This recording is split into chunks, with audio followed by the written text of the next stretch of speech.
Cocoa Beach is your ultimate Florida beach vacation. Pack your bags and open your mind. Adventure is calling from Orlando's closest beach. Cocoa Beach is Florida's secret gem that's got it all. It's the budget-friendly, retro-cool destination that families and surfers adore. Come soak up the sun and ride the East Coast's most famous waves. Start planning your one-of-a-kind getaway now at visitspacecoast.com. That's visitspacecoast.com.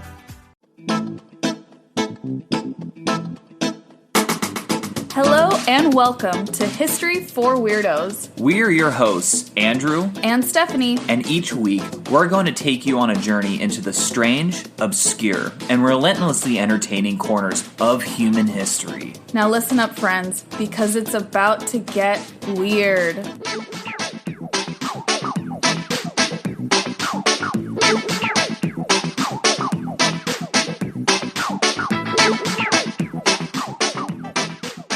Welcome to episode 54 of History for Weirdos. Woohoo! We are so excited to have an episode for you all. We don't have a ton of announcements this week. No. It's just a normal, weird week for us.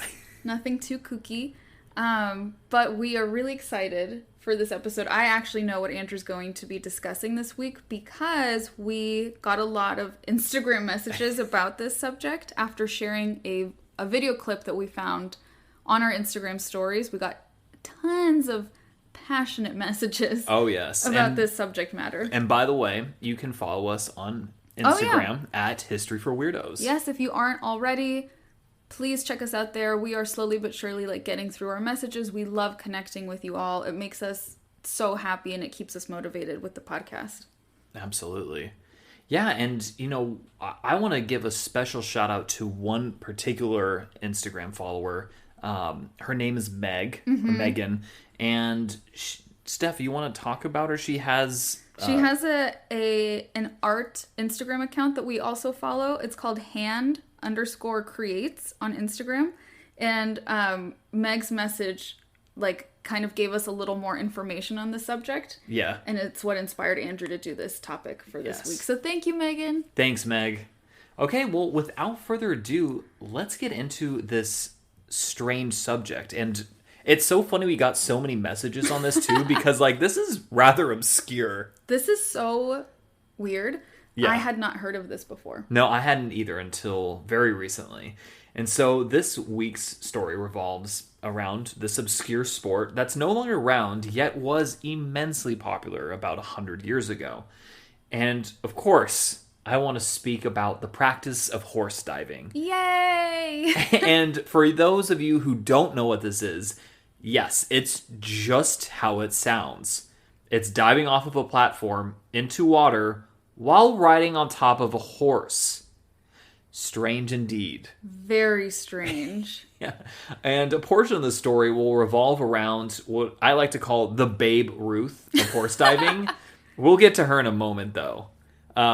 Yeah. I love that there is a Babe Ruth. Yeah, I kind of coined that. Oh. Yeah, no one else really this has said is your that. creation? That's my creation. Okay, I'm going to want an explanation at the end. Well, it's just Babe. I mean, it's simple. It's Babe Ruth is kind of how you, who you know from baseball, but he's from 100 years ago. It's kind of similar to this. Okay. I didn't put a ton of thought into it. It's just some surface level coincidences. I'm okay, cool. There we go. I'm sure that'll catch on, babe. Yeah, exactly. I hope so. So the sport apparently came to be in 1881 when a man by the name of William Doc Carver was crossing a bridge over the Platte River in Nebraska. So the bridge partially collapsed and his horse, with him still on top of it, dove into the water. Of course. Yeah, I mean the bridge is collapsing. Obviously that's what's gonna happen. Poor horsey. I know. Gave him probably quite the fright. Mm-hmm. So this gave him, though, the inspiration to make this into a real sport attraction. So, what? Yeah. So, as one does with a brush of death, of course, right? Who endures something like that and then thinks, yes, this is the new thing? Exactly. I don't know, but it's funny, though, because this guy, William Doc Carver, was actually best known as a sharpshooter, and he was contemporaries with Buffalo Bill. Oh, okay. Buffalo Bill. Buffalo Bill. And I'm not talking about Buffalo Bill from Silence of the Lambs, that serial killer. Oh, No. That's good. I didn't Yes. think you were. Definitely didn't think that was the reference. No, that guy gets his name from Buffalo Bill, who is this like kind of like a Wild West like showman from like the latter part of the 1800s. Yeah, just like a famous cowboy for doing cowboy things. That's right? I guess. I mean, I didn't do a ton of research into him. It's just like one of those people that air names that you know, but you're like, you can't really put a finger on it. Yes, but you know I hear Buffalo Bill and I think like cowboy stuff. Yeah, and that's kind of what it was. Okay. Yeah, cowboy stuff. And this guy, Doc Carver, and he gets his name Doc because he was literally like a dentist at one point. No. Yes. He was a dentist? He was a dentist. / sharpshooter? / sharpshooter / Western showman. Wow. Now / like creator of horse diving. What a life. I know, right? He almost deserves like an episode himself, but he's not the focal point here. Okay. He's an integral part of the story, but he's not the focal point. Okay, continue on. So, enough about him. We're going to get back to horses. The important focal points here. We're going to fast forward like 13 years to 1894, Kansas City, Missouri. It's strange that he's like, you know what? This sounds like a great idea. I'm making it a sport. I'm going to wait 13 years, though. Who knows, like, how long it took for him to, like, formulate the idea or for, like, him to meet one person who was like, oh, yeah, I get it. That sounds great. Yeah, I know, seriously. Because that sounds so odd. It's very odd. So the first horse diving act takes place, and it just takes the country by storm. What? Yeah. People as far away as London come to watch this spectacle. No. Yeah, within a few years, like the sport has migrated to Canada. Oh my gosh. Yeah, so I mean, this is like a big deal. So I mean, by 1900, it's in Canada. It's an international sport. It's an internationally like renowned sport. That's nuts. Yeah. So clearly, people were entertained by much simpler things back in the day, right? Especially compared to now. Case in point, one journalist described this, horse diving as, quote, unquestionably the greatest act before the public today. Oh, wow. Yeah. Another said, there can possibly be no more thrilling moment than when the horse, a very beautiful animal, stands on the edge of the great tower and paws at the brink. That poor no, there's no more thrilling moment? Sir, are you okay? Yeah, no, he's not okay. That's the most thrilling moment. I mean, it does sound like quite a spectacle. Right. Like, I would definitely be kind of on the edge of my seat watching, I think, but I feel like I could identify other thrilling moments in my life. Like, I think there's more, interesting stuff going on. Okay. Apparently not. Apparently not, though. So, this, as the sport is spreading throughout the country and internationally, it's not really clear whether, like, Doc Carver was the leading man in these spectacles or if there was, like, other events going on that were run by copycats. Mm-hmm. Either way, though, in the 1910s and 20s, like, this sport is just getting insanely popular. Okay, so it's really spreading at this time. Exactly, and it's just gaining and gaining popularity. So, let's go to 1923. A woman by the name of Sonora Webster answered an advertisement in a newspaper that called for, quote, an attractive young woman who can swim and dive, likes horses, desires to travel. That sounds super sketchy. It sounds so creepy. Oh, no. I know, right? But, funny enough, it was her mother that was like, you know what, you should answer that. That sounds like you, girl. Yeah, let's go. Let's do it. So, initially, she sees, what this advertisement is all about, and she just doesn't like the idea of horse diving. But she witnesses it live. Okay. And it just completely changes her mind. She was transfixed. Wow. She started training immediately, and at first she was diving off of like 12-foot towers and eventually getting a full 40 feet off the ground. Oh my God. Babe, she would eventually even do 60-foot dives. How tall is 60 feet? I don't even know what that is. It's really tall. And just to put it in perspective, like the highest Olympic diving board is like 32 feet high. Almost double then. Yeah. She's, like on a horse. Worst case, like she's doing 40, which is higher. And she's doing it on a horse, or 60 feet, also on a horse. Oh my God. Like what? I can't imagine doing that. Yeah. It's just ridiculous. So, I mean, she described the training as leaving her black and blue all over and being so absurdly sore that she could hardly move. Yeah. I mean, yeah, I don't blame her. It's like, that sounds insanely grueling. I can't imagine the, like, logistics of it and how hard it would be, like, the mental game of preparing yourself to let the horse jump, right? Right. And then whatever happens when you crash in the water. Yeah. Like, do you guys swim away from each other? Like, what do you do? I couldn't tell you. Okay. I genuinely could not tell you. So, you know, and also what's important to note too is that, like, she had to ride bareback on the horse. Like, you didn't use, like, a saddle or stirrups or anything like that. Oh, that makes sense because you're jumping into the water. Yeah. But that's so scary. What if you fall off the horse while you're falling in the air? I don't know. I genuinely can't tell you. Why don't you have all the answers? I know. I'm sorry. I don't have the answer for this defunct sport. Darn it, babe. Attraction. I don't even, I mean, I guess it's a sport. I mean, it would be hard. So yeah, it's a sport. Yeah, let's say it's a sport. Yeah, it's a sport. So, and the horse, you know, obviously could be trained up to a certain extent, but, like, ultimately the horse can choose whether or not he or she, you know, wants to jump. Mm-hmm. Right? So you're at the horse's whim a little bit. You are. You definitely are. Because how scary for the horse. Oh my God, I know. The horse is like, I don't want to do this, man. So the horses are, like, opting into a certain point. They kind of are, yeah. Because they're, like, you can squeeze, you know, your legs on a horse or press your feet into their belly a little bit. Yeah. So that they go. But I bet you, like, if the horse didn't want to do it a little bit or didn't feel, like, secure, they would not do it. Right, exactly. So the horse must be down. The horse, in a way, probably is a little down. But anyways, on May 20th, 1924, Webster, she made her first public dive off of a 40-foot tower at an amusement park in North Carolina. So she later described the experience saying, "It was a wild, free, almost primitive thrill that comes only with complete freedom of contact with the earth. All I could think was, I did it. I did it." Yeah, you really couldn't pay me enough to do this. I would not do it either. No. So far, it's a no. Diving off of a 32-foot platform, right, on like the Olympic diving platform, just by myself is terrifying. Yeah. I couldn't do a dive. I would just jump off and, like, do, like, the pencil dive. Right, You exactly, know? same. Yeah, but of a horse, even higher up, oh, heck no. Yeah. Heck no. So she immediately became a sensation so much that, you know, the other woman who was in the troupe that she was in quit because she was just getting all the limelight. So was Webster one of two women in the troupe? Yeah, I think so. Or at least two women, if not more. Is she the only woman then? At that point?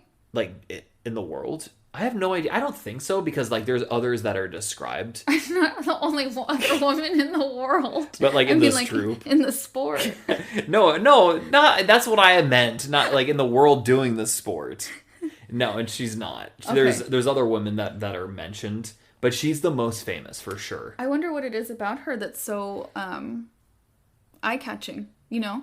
I don't know. It's so strange. I mean, it was really weird because, like, a lot of the articles and a lot of, like, the primary sources, they're just mentioning it as if, like, this is just, like, totally normal. And I'm like, right. What? And you're like, no, give us some context. Yeah, and there was, like, no context. I'm like, why is she so famous?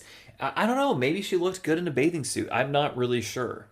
I genuinely don't know.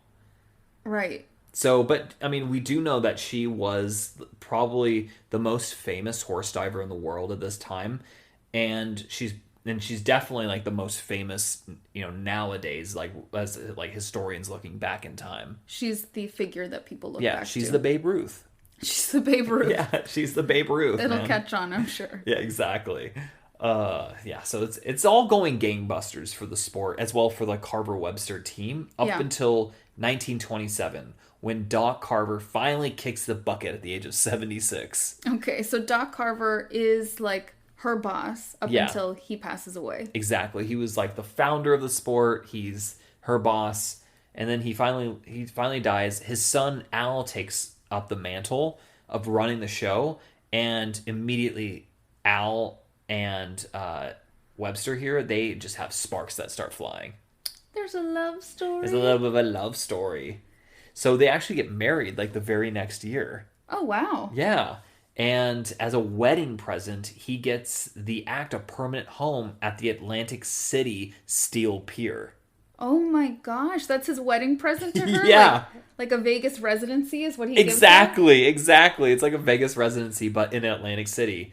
And yeah, and again, just for you folks, like Atlantic City isn't like the Atlantic City we know today. Like there isn't like the gambling or the little bit of the seedier aspects, I think. Still. It's still probably a little seedy, to be honest with you. This pier still exists to this day, but the diving platform sadly does not. Unsurprisingly. Mm-hmm. So her act on the pier is instantly like the most iconic and popular attraction of the day. So the crowds were enormous. Thousands of people would watch her almost daily, and she'd perform like up to 5 times a day. Wow. Like during the peak season. That sounds really challenging. Yeah. Like exhausting. Exactly. And you know what's crazy too is like the demographic, there wasn't like a singular like demographic here. Right. It was just everyone went to see her. Like, you know, old, young, rich, poor. Like one of the things that I thought was really funny is they kept on saying that even women looking to score a husband. That's where you'd find your man? Yeah, exactly. At the horse diving in the late 20s. Ladies, there you go. That you know what you know. Yeah. You know where to find them. Yeah, and everyone in between. I mean, it was everyone went to see them. Yeah, so it wasn't like a niche thing like, oh, that's like, oh, those horse diving people. This was right. This was like mainstream. That's so interesting. So, in 1931, however, an accident occurred. So, horses rarely, if ever, got injured during this thing. In fact, like during the whole like Webster Carver, like their troop, not a single horse ever got injured. Wow, that's actually really interesting. I know, right? You know, however, though, divers would get injured all the time. You know, not like all the time, but like, you know, at least a couple to few times a year. That's so interesting that it's the humans, not the horses. Right. Even though it's like the humans' idea to do this. Exactly. I know. It's kind of... it's better that way, I feel like. Of course. No, yeah. I would rather the horses not get hurt, to be honest. Right. But that's really interesting that it just works out that way. Yeah, I think so, too. You know, like I mentioned, divers got hurt quite often, but, you know, she went 7 years without having a serious accident. Sonora Webster? Sonora Webster, exactly. But she finally got injured, and, you know, what happened was, unfortunately, her horse, you know, either... His name was Red Lips, by the way. Aww. Yeah, Red Lips lost his balance or got spooked when he was, like, on top of the platform. We're not really sure. But he dove into the water at a funny angle, and it was... All this happened really quickly. Webster, she couldn't close her eyes in time, and both of her retinas got detached, causing her to be fully blind. Oh, no. Ouch, ouch, ouch. No. Yeah. Oh, gosh. I used to work very briefly in an emergency room. Oh, God. I have seen that. That is not pretty. Oh, I can't imagine. Rough. No, I can't. I literally can't either. How traumatizing. And you said it was because she couldn't close her eyes? She like hit the water with her face. Ooh. And couldn't close her eyes in time.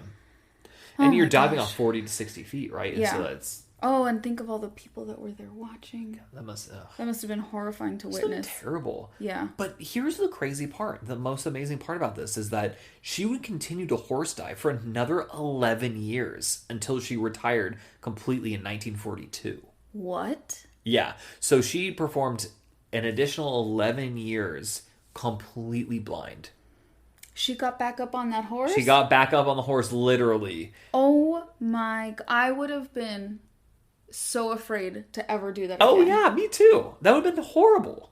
Like I would be like, oh heck no. Like horses are pretty. I'll give them pets, but absolutely never getting on another horse again. Yes, that would be a really understandable reaction. Right. How incredibly resilient. How incredibly, I don't know, like inspiring and insane, almost intimidating that she got back up there and started diving again. Yeah. Exactly. That is fascinating. So she would use a rope to help guide her, but she explained that, once you were on the horse, there wasn't a whole lot for you to do, but like to hold on. So they would use a rope to like get up on the platform, and she'd hold on to it? Exactly, like get up on the platform and then probably like guide her like along the way, the whole like scenario or the whole like procession of like getting up on the horse or like walking the horse, and then walking up the platform so that, she was ready to go. And then she would just wait for the horse to jump. Exactly. Yeah, and so her younger sister, Arnett, explained Sonora's decision to keep on going with the act. And this is a direct quote from her. Quote, "Riding the horse was the most fun you could have, and we just loved it so. We didn't want to give it up. Once you were on the horse, there really wasn't much to do but hold on. The horse was in charge." End quote. Oh, wow. So her sister did it too? Yeah, her sister joined and followed in Sonora's steps. And she became a horse diver, but eventually just left in 1935. Wow. Yeah. So it was a family affair. It was a little bit of a family affair, exactly. Because Webster's married to Carver Jr. Mm-hmm. And then her sister joins. That's so interesting. Yeah. Wow. I know. So, after Sonora, though, we're going to fast forward a little bit. After Sonora retired from the sport, horse diving still remained like widely popular and enjoyed, but would slowly fade in popularity over the ensuing years and decades. Okay. By the late 1970s, like interest had declined so significantly that by 78, the act had shuttered on the pier. That's really, really interesting that it even lasted that long, to be honest. Yeah. I thought the reason that it fell from popularity was World War II. Like when you were first telling us, I was like, I wonder if World War II hits and then people aren't interested in something so like frivolous almost, or like people don't have the resources to go. But it lasted till the 70s. Right. So I don't think World War II was a really big impact, surprisingly, on the sport. Wow. Yeah, so like it was briefly revived in 1993 on the pier, but it failed, pretty quickly, and there was an attempt to bring it back in 2012. Oh my God, really recent. Yeah, really recent, but that failed as well. In fact, like the very last horse diving act, presumably probably in like the entire world, was held in Lake George, New York. But by 2018, it had been retired. I couldn't quite figure out like when exactly the last like dive was. So if anyone knows, if any of you weirdos know, let us know. Yeah, let us know on Instagram when we post about this episode. If you all know, or oh my gosh, there's definitely obviously people around who saw them. Like if any of our listeners actually have ever seen a horse diving act, yeah, please share. That's so interesting. That'd be really cool.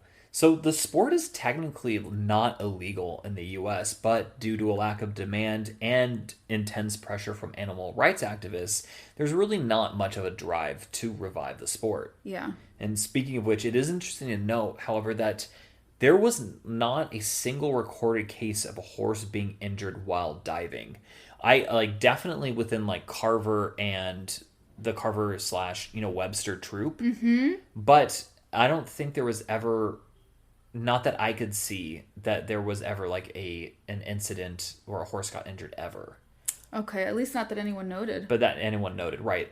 And if anyone does know for a fact that there was, please let us know. But it seemed if it did happen, it was insanely rare. Yeah.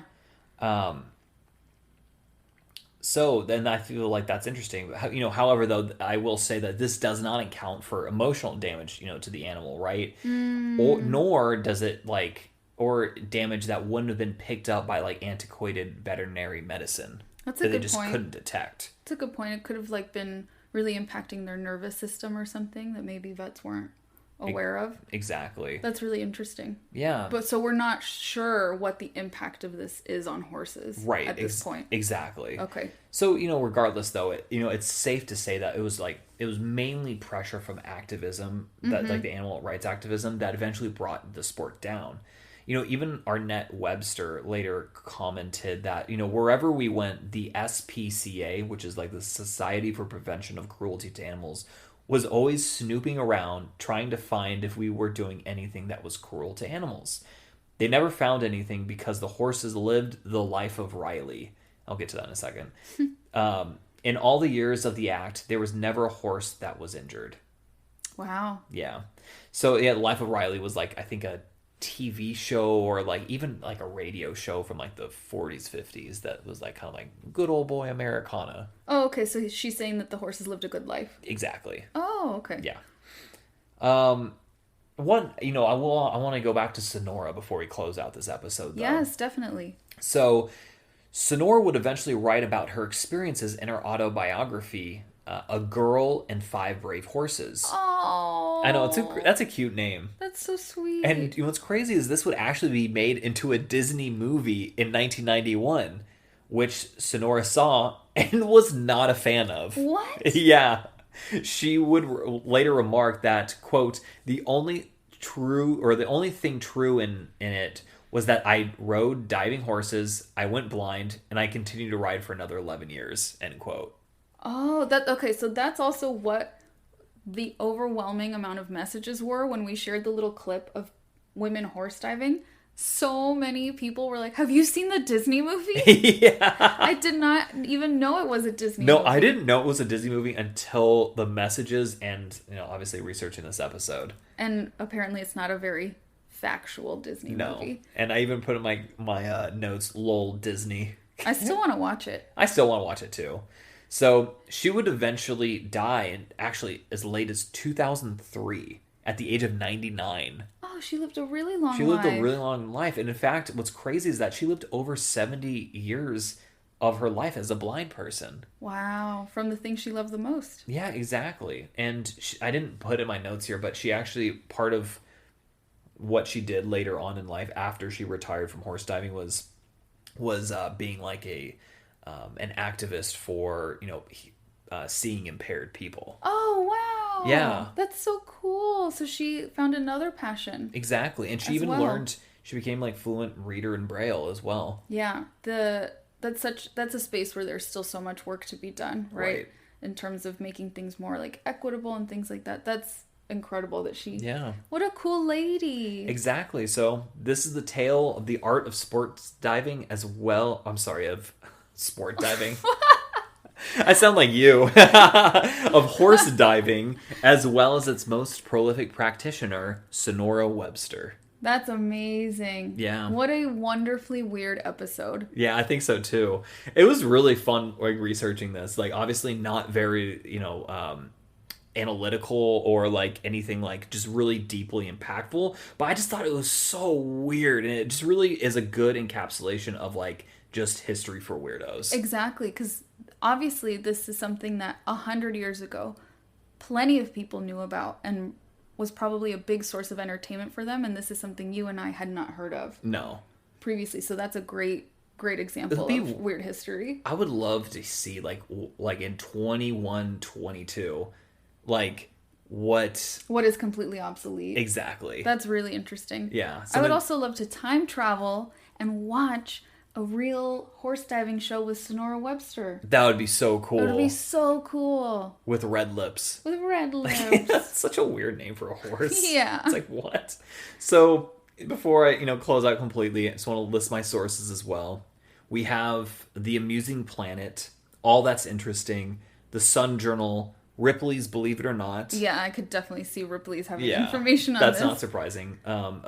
The Spectrum, PBS, and of course our favorite, Wikipedia. Awesome, babe. This was a great, highly, highly entertaining episode. Yeah, I think so too. Thank you so much for sharing the history of horse diving. The long-lost sport. The long-lost sport of horse diving. That's incredible. Yes. And thank you, weirdos, so much for listening, and for everyone who shared their thoughts about this and the Disney movie, for giving us this idea for an episode, because this was just such a treat. I love the lighthearted weird stuff because we all need a little bit of that in our lives. We do. We really do. Thank you so much, weirdos, and we will catch up with you next week. Until next time, weirdos. Adios.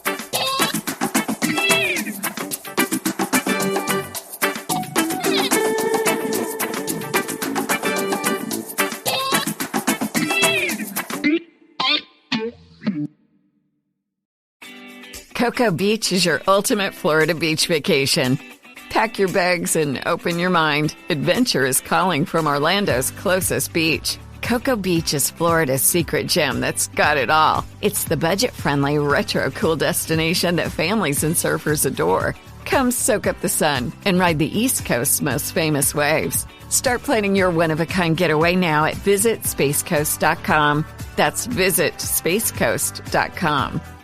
We all know a guy who only occasionally shaves for big occasions, and it's because that occasional shave really hurts. It's the time of year for big occasions, and yet there he is, suffering with that cheap drugstore razor. Let's help him out. Henson Shaving's line of razors, built with aerospace precision, deliver a smooth shave your dad, brother, and even son can enjoy, eventually. With replacement blades just 10 cents each, you'll buy it once, and they'll use it for life. How's that for the perfect gift? Celebrate with 100 free blades on your first purchase, and no subscription headaches. HensonShaving.com/holiday.